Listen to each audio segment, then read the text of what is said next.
Dr. Sarah, I keep hearing people say that what a mother thinks, feels, or believes affects her baby in the womb. But honestly, that sounds more like superstition than science. A baby is just developing physically, right? How can emotions or spirituality have any effect on that? That's a fair question, Lisa. But let me ask you something. When you're stressed, how does your body react? I guess my heart rate goes up, I feel tense, sometimes even nauseous. Exactly. Your body responds to your emotions. Now, since your baby is connected to you, sharing your bloodstream, your nutrients, even your heartbeat, don't you think those changes affect them too? Well, I suppose that makes sense. But does it really matter? Babies aren't thinking in the womb. Actually, science tells us that babies in the womb are far more aware than we assume. Studies show that babies recognize their mother's voice, respond to music, and even react to stress hormones. React how? When a mother is under constant stress, her body produces high levels of cortisol. That same hormone crosses the placenta and can affect the baby's developing brain. It's even linked to higher anxiety in children after birth. So, if I've been anxious a lot during this pregnancy, my baby has been feeling that too? Yes.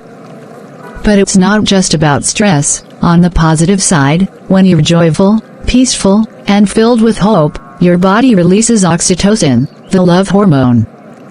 That creates a calmer environment for your baby. I never really thought about it like that. Okay, I get the science part. But where does spirituality come into all this? I thought you'd ask that. Let's go deeper. Do you believe that life begins at conception? I think so. The Bible tells us that God knew us before we were formed. Before I formed thee in the belly I knew thee, and before thou camest forth out of the womb I sanctified thee. Jeremiah 1:5. That means a baby isn't just a growing body, it's a spirit with purpose, already known by God. So you're saying a baby has a spirit even before birth? Absolutely. In Luke 1:41, when Elizabeth heard Mary's greeting, John the Baptist leaped in her womb, because he recognized Jesus, even though both of them were unborn.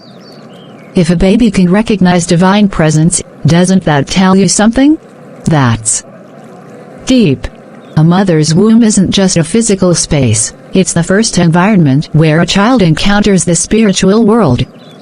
That's why the emotions, words, and prayers surrounding a pregnancy are so important.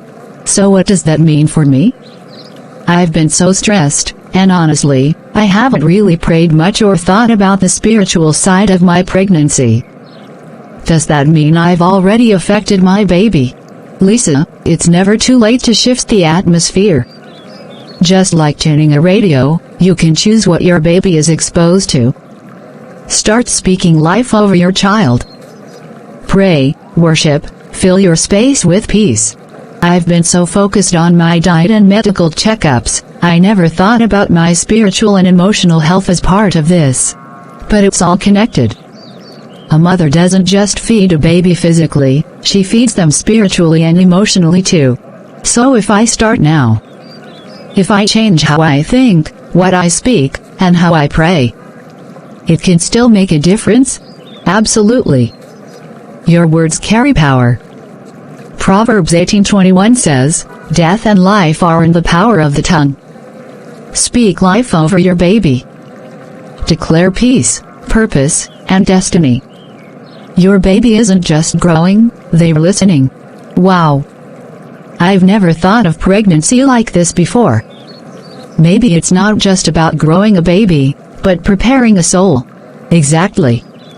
And God has entrusted mothers with that sacred role. The womb is a place of formation, not just of the body, but of destiny. I feel like I should have carried my journal, Dr. Sarah. I'll see you in my next session. Yes, Lisa, always a pleasure to be of service. Please remember to bring your husband for our next session. I don't even know where to start. My wife is 5 months pregnant, and I feel like I should be happy. I should be strong. But instead, I feel lost. Lost? Can you tell me more? I love my wife. I want to be there for her, but I also feel this weight, this pressure. Everyone talks about the mother's emotions affecting the baby, but no one talks about the father. No one talks about how a man's fears and childhood wounds start creeping in. You're right. Fathers carry unspoken emotions, and those emotions do matter. What are you feeling, Daniel? I feel fear. Fear that I won't be enough. Fear that my child will look at me the way I looked at my father, like a stranger. My dad was there, but he wasn't really there. And I don't want to be that kind of father. That's a deep wound, Daniel. Our childhood experiences shape our expectations of parenthood. Have you shared this with your wife? No, Dr. Sarah. She already has so much on her plate. But I see how my moods affect her. When I withdraw, she worries.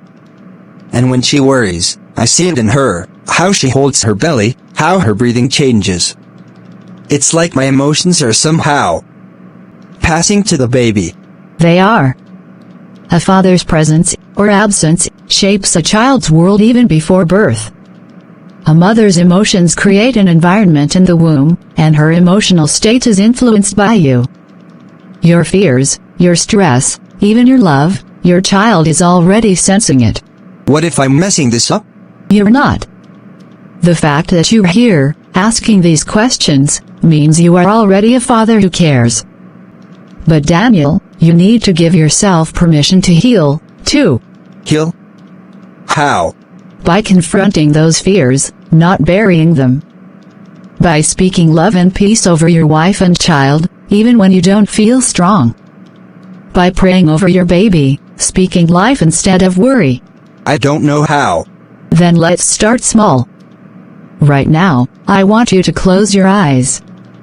Imagine holding your baby for the first time. What would you say? I would say, I love you. I will always protect you. You are safe with me. That's beautiful. Now, start saying that to your baby now, through your wife, through your actions, through your prayers. Your child is listening. I never thought of it like that. Your father's silence may have shaped you, but your voice will shape your child. Thank you so much, Dr. Sarah.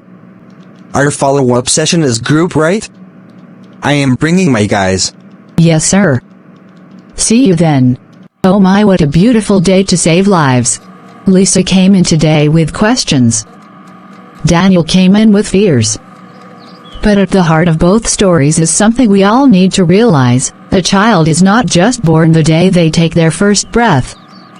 They are already learning, feeling, and receiving in the womb. The emotions of the mother, the unspoken fears of the father, the spiritual atmosphere surrounding them, these all shape the baby's first experience of life before they ever open their eyes. Lisa learned that her baby hears more than just her voice. Daniel realized that fatherhood doesn't begin at birth, it begins in the unseen moments of love, presence, and prayer. So I ask you today, what are you speaking into your child's life? What emotions are shaping their earliest days? It's not too late to create a womb filled with peace, love, and wisdom. Because a child who is nurtured in the womb will grow into an adult who knows how to nurture the world. And that brings us to next week's conversation. We've talked about the emotions and fears surrounding pregnancy, but have you ever wondered about the deeper wisdom of the womb? What does science, scripture, and ancient understanding tell us about this sacred space? In episode 3, we'll uncover the hidden power of the womb, not just as a physical place of life, but as a seat of wisdom, intuition, and divine connection. What does it mean when people say, the womb remembers? How do past experiences, generational imprints, and spiritual truths influence conception, pregnancy, and even the way we make decisions in life? It's a conversation you don't want to miss. Remember to subscribe, like, comment and share. See you next time for Womb and Wisdom, Episode 3.